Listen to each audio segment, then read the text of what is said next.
Now, I don't know if you remember this, but like when we did this in 2017 with an interview and you said, listen, Brian, if we go to the Olympics, I'm going to take you with you. I don't know how much Canadian Tire money I got to give you to jump on that plane. No, I'm only kidding. Oh, that was close.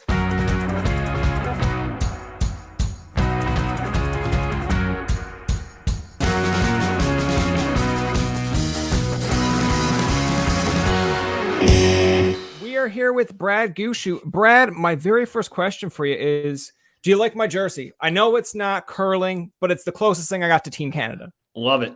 Love it. Can't wait to wear one. We were actually gifted one by Mark Kennedy. He bought all of our team members a Team Canada jersey, so we're hoping we get a chance to wear them over in Beijing. Now, was that like something that he had to do, or was it something that he voluntarily did? Because I know, like, obviously, did he come to you and be like, listen, I'll get you guys all Team Canada jerseys if you let me come along? That's exactly how it went, and we're appreciative. No, it was very, very nice gift. It was completely unexpected. I think our second or third night here in the house, he said, guys, I got a gift for you. And we certainly didn't expect that, but I'm very appreciative of it. That is a very nice gift. Now, I guess because I've followed a little bit of it on Twitter, Instagram, watching your posts. He's cleaning you up in poker. Was his way of kind of, being like, I know I'm cleaning you out in poker, but here's a gift, so it doesn't feel as bad. Yeah, I think it was our way of paying him back a little bit for the jerseys. No, he's a good player. Firsthand, he lost big, and then he just kind of chipped away and didn't lose much after. He's a good player. Hopefully we'll get another crack at him later on. I want to mention this because actually the last time we had you on, I believe it was 2017. We were both in Ottawa. I was at University of Ottawa in I call it a bunker, doing a radio broadcast. And I believe this was like the Olympic trials at that point. And we closed the interview off actually by you saying you wanted another crack at the Olympics. Now you have that crack. I know it's a horrible way to put that, but it's like, how do you feel now going back to the Olympics? Like, get into your mindset. What's going on? Yeah, you know what? It's just going to be a great opportunity. It's been 16 years since I've been there. A lot has changed in my life. My perspective on sport, on life has changed dramatically. So to get a chance to go back and be around all the other athletes and see the rings, be part of the ceremonies, it's going to be special. So I'm just going to try and soak it in as much as possible. I know if we play the way we're capable of playing, we'll have a good chance to win. So I think we're doing everything we can right now to make sure that part is taken care of. But from an actual experience side, I want to soak in as much as we can and really embrace and enjoy it. Try and make my kids as much a part of the experience as possible. So probably a lot of FaceTime and Zoom and all that stuff while we're over there. And yeah, just have some fun with it, to be quite honest. Now, in Torino in 2006, how old were you? Were like 25, 26? 25, yeah. And now going in this time, you're 41. Now, obviously, you were mentioning about the whole growth experience, the longevity there of going back. Like, what things do you take with you? Because I'm only 30, but I can imagine when you reach the peak of anything when you're young, because we've had Jill Officer on, and she even mentioned, like, with Team Jones, when they had that success early on, and then it kind of goes away, and you have to bring it back or try to find your way back. Like, obviously, it's a lot of experience that comes with it, but what do you take with you now that you probably didn't take at 25 or 26 that you kind of like overlooked maybe?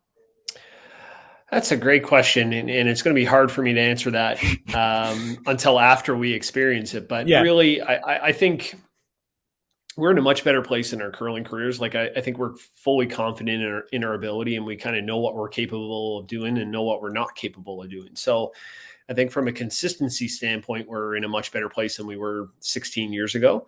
But then there's the other side. You're younger, you have all that intensity, and when you're 41, you have a little bit more patience, I guess, than intensity. There's so much that has changed, and kind of really just want to soak it in, take it day by day, and see what happens, to be quite honest. And I don't want that to come across as us being too cavalier, because we're working our tails off right now to make sure from a physical and technical standpoint we're as ready as we possibly can be. And we will be ready, but it's just that whole experience, outside of the games, outside of your preparation for the actual games, what are you going to do? How are you going to enjoy it? And I think we're going to soak it in as much as possible, because, at 41, who knows how many times we're going to get back, or if we're ever going to get back. You know, at 25, we had the feeling of we're going to get there again. Like it's going to happen.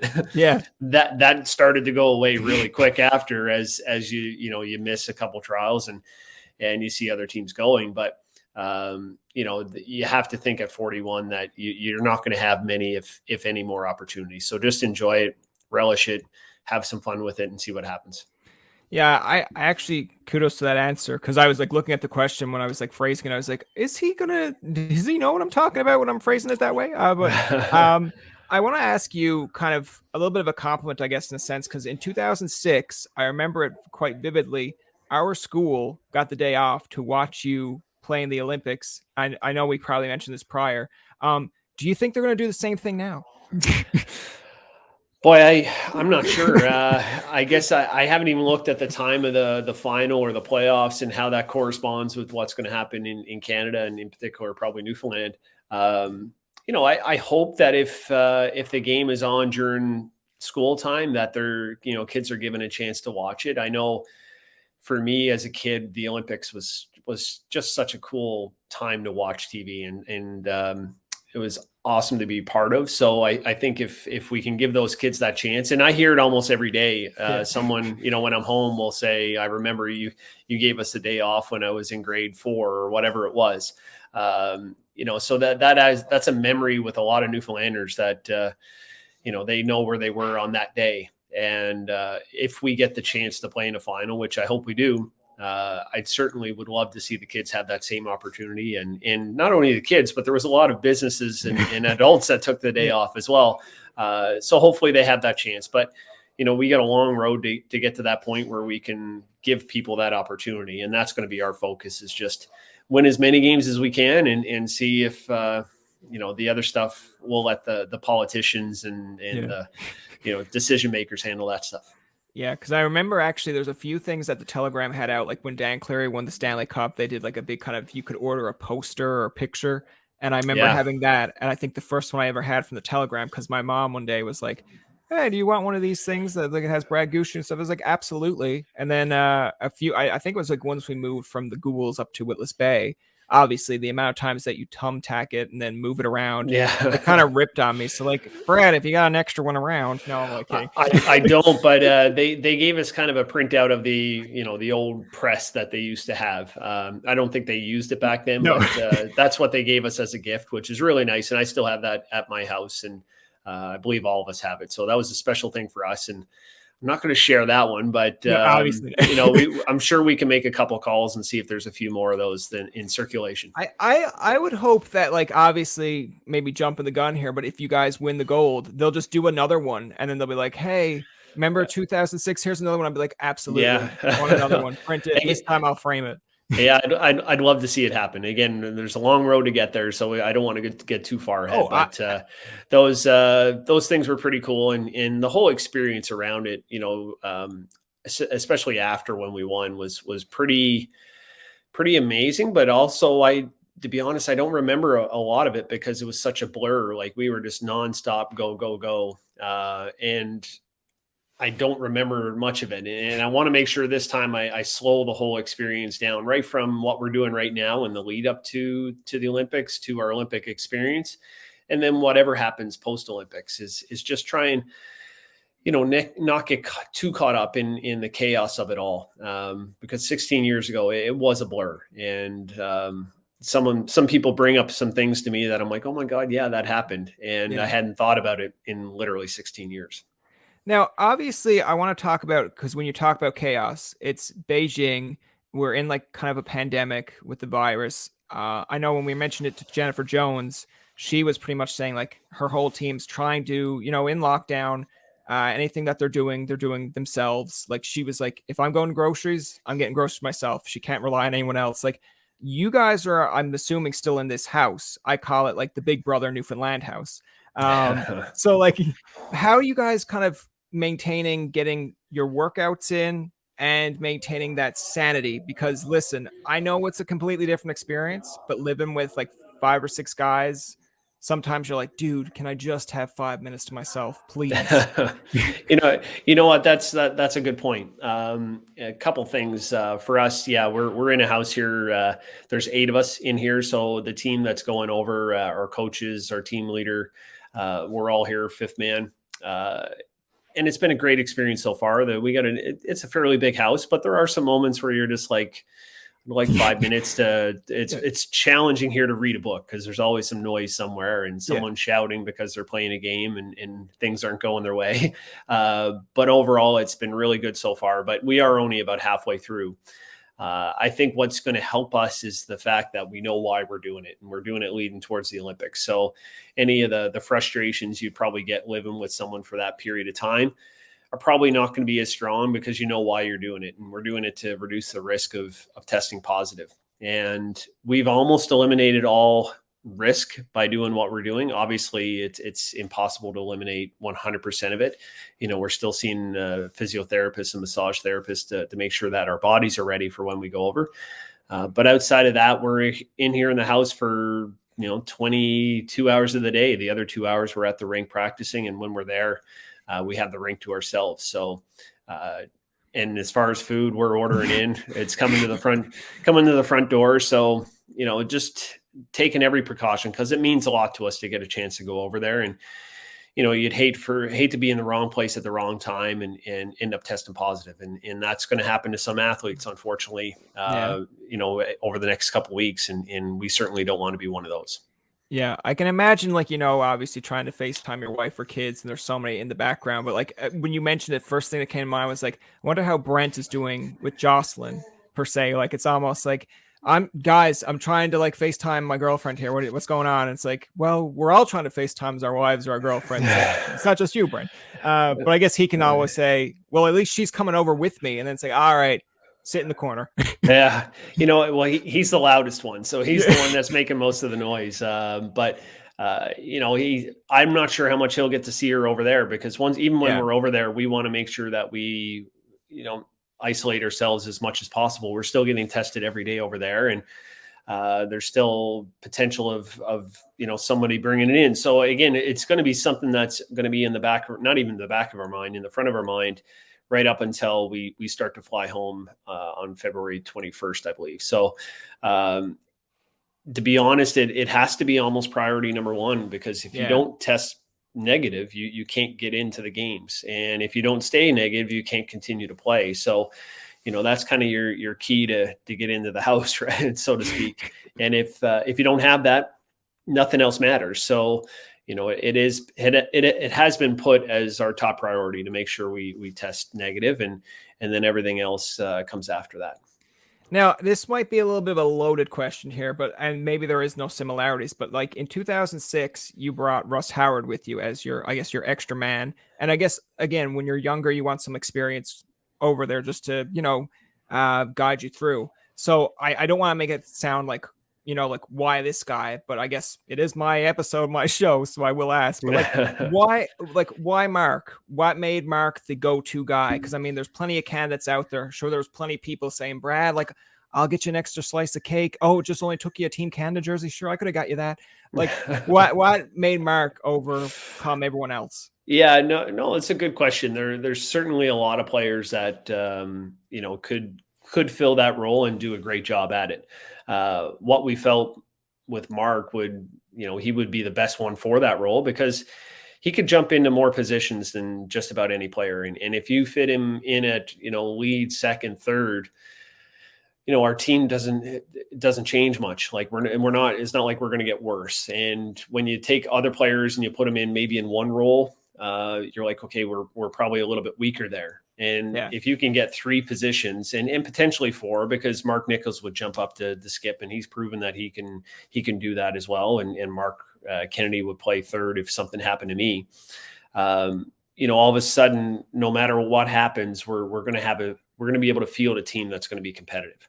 So that's the number one priority of why we chose Mark. Number 2 is obviously he has some experience, and certainly this being an Olympic Games in a pandemic, you want some experience. You want someone that's been there and it's not going to be overwhelmed by, the Olympic Games, but then also the safety protocols that are going to be layered on top of that. So, he's not going to be flustered or having to deal or being stressed about dealing with all this stuff because he's been through it multiple times before. And then the third point is he's a good guy and he's easy to get along with, very supportive. He helped Brendan in the bubble last year, so he's had some experience in the role. And I've actually been in the other role on one of his teams in 2014 when I was fifth man for Kevin Martin at the trials. So okay, when you factor all that stuff in, it was an easy decision. And, it was unanimous within our team when we developed the short list and who we wanted to choose. And, he just checked all the boxes. So now, Brad, I might not be up on this completely, but just say in the Olympics over there now, like if one of you guys tests positive, is it like your whole team's out, or is that kind of play a factor where it's like he can kind of jump in? Yeah. So our understanding is if someone does, there's going to be some current concerns because there's close contacts and we are, we're pretty close. We're living in a house for 3 weeks. And even when we get over there, we're going to have an apartment to ourselves where 5 of us are going to be in the same complex. But if one of us does test positive, Mark's going to be able to jump in. It's not a full blanket. The team's going to be out. But there would be concerns of close contacts and someone potentially testing positive at a later time. So again, that's why it's priority number one for us is to make sure that we avoid this and get over there and test negative, because it's not a matter of just testing negative when you get there. You got to test negative every single day. So when we're over there, so. Yeah. The other thing I want to ask you too, when we're kind of talking about the Olympics going over there in Beijing, like you mentioned about family earlier. Now, obviously they can't go because you were mentioning about FaceTime, but like I was looking at your Instagram and I guess Haley, your daughter, had put up the schedule and I was like, Haley's not missing a game. My concern is like, I don't even know necessarily the time slots. Now she had like 9:30, 12:30 a.m. Like, as the father, are you allowing this? What if she has school the next day? Absolutely. She's going to be able to watch any game that she wants. And it's 2 weeks out of their life. They're smart girls. They work hard at school. They get good grades and I want them to experience this, watch us, support us. They're going to be tired. When they're not watching, they're going to have to go to school and be part of that. But I want them to be as much a part of this process as possible. And if they were allowed, they would be traveling over with me. So they'd still miss that school anyway. And I know their teachers and the administrators in the school are going to be very supportive. And like I said, they're smart enough. They're not going to fall behind. So I'm hoping they're going to be cheering for us. A lot of comments too on her schedule. A lot of people really appreciated that. And she's actually been asked to update that. So I think she's going to be, working with another network to help update that. So that was kind of a fun little treat for her where she gets to be, again, part of this experience. Yeah, because I mean, I look at, and sometimes you forget, like when I look at like a Hockey Canada schedule, either if it's men's or women's, or even like the women's curling, like you see the time on just say like Canada Curling or Hockey Canada's website. And I'm like, okay, but is that factoring in? Is it Eastern? Do I have to put an hour and a half ahead of that? Is it like, Beijing time? And then sometimes it's like, I guess I'll wait till it all starts and then I'll figure it out. But it's just, it was a nice little insight to be like, all right, it's on Team Gushue. I'm hoping that's Newfoundland time. Yeah, to be honest, I'm not sure what time it was. But I know basically it's just the afternoon games that are going to be a challenge. Okay. I think our night games are going to be morning in Newfoundland. So I think probably around 7 or 8 o'clock in the morning, you'll be able to watch those. Okay, perfect. Right before I go to work. Yeah, and then our morning games, which are I think around 8 or 9 o'clock in the morning, are going to be 8 or 9 o'clock at night in Newfoundland. It's just those 2 o'clock in the afternoon games for us are going to be 2 or 3 o'clock in the morning at home. So it's essentially just, I think it's 12 and a half hours or 11 and a half hours difference, and it's just basically flipping the clock. So. And I don't think we have too many afternoon games. I think maybe 3. I haven't looked at the schedule that close. I'll leave that to Haley. You just go over and you ask Haley when you go over there. Yeah, hey, I basically I have enough stresses on me that I just like to be told, be ready for this time, and I'll get ready and go play. Now, I want to ask you, of course, when you're prepping, because you mentioned about going to the rink, like what do you necessarily do at the rink? Like, are you practicing certain shots? Are you just trying to keep, like, obviously, like any sport, sometimes hockey, you're just on the ice practicing wrist shots. just skating around. Like, is it more just that, or is it actually like prepping for certain situations that you might see yourself in? A little bit of everything. First couple days here, we did some video work to make sure we're where we want to be from a technical perspective. We spent a couple days working with Mark Kennedy that if one of us can't play or has to come out of the lineup, he can come in and kind of work with the guys, be able to sweep, and there's no issues there. We're going to spend some time doing some team shots. We're going to spend some time doing some different situations, some game situations, and then work on communication. Generally, the days leading up to big events, we actually reduce our practice quite a bit, and we kind of ramp up the intensity. So we just do a lot of team shots, a lot of situations. We're not there yet, but certainly in 4 or 5 days, we're going to kind of transition to that practice. But right now, it's just trying to get as many reps, feel good about how we're throwing it, and get ready for that next stage. That's next week. And then from there, we just head over to Beijing. Now, other than obviously, prepping for the Olympics and curling, like what other things like are you kind of excited to go over in Beijing for? Because I know you can't really do much tourist activities and whatnot, and I feel like sometimes, like obviously you've curled in a bubble before. I kind of guess that's what they're trying to do in Beijing is have that bubble atmosphere. Like, how do you get your mindset kind of ready for that? Because it's one thing to do it kind of in Calgary in your own kind of nation, but it's a whole different situation over in another country. Like, are you kind of nervous about that, or is it kind of like mental preparation?